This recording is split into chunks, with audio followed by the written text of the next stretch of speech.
আল্লাহ তাআলা যখন আসমান জমিন সৃষ্টি করলেন তখন তিনি সিদ্ধান্ত নিলেন একটি বিশেষ সৃষ্টিকে সৃষ্টি করবেন যে হবে জ্ঞান ও বুদ্ধিতে সবার ঊর্ধ্বে।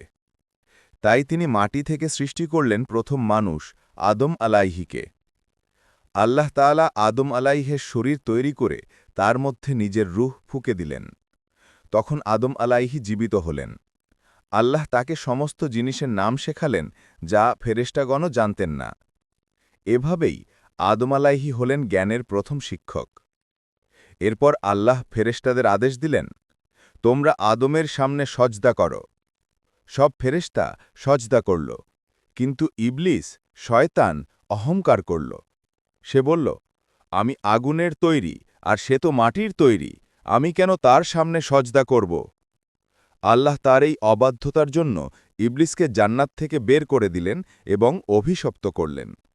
তখন ইবলিস প্রতিজ্ঞা করল, আমি মানুষকে বিপথে নেব যাতে তারা কখনও তোমার পথে না চলে।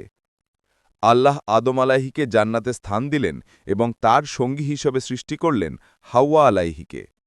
তারা দুজন জান্নাতে সুখে শান্তিতে বাস করছিলেন।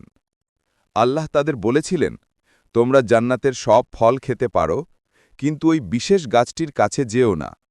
কিন্তু শয়তান প্রতারণা করে তাদের ভুল পথে নিল। সে বলল, এই ফল খেলে তোমরা চিরকাল বাঁচবে। তারা সেই ফল খেলেন আর সাথে সাথেই তাদের ভুল বুঝতে পারলেন।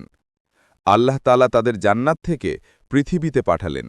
তবে আল্লাহ তাদের ক্ষমা করলেন এবং বললেন, তোমরা পৃথিবীতে থাকবে, সন্তান সন্ততি হবে, আমি নবী রাসূল পাঠাব, যাতে তোমরা সঠিক পথ জানতে পারো।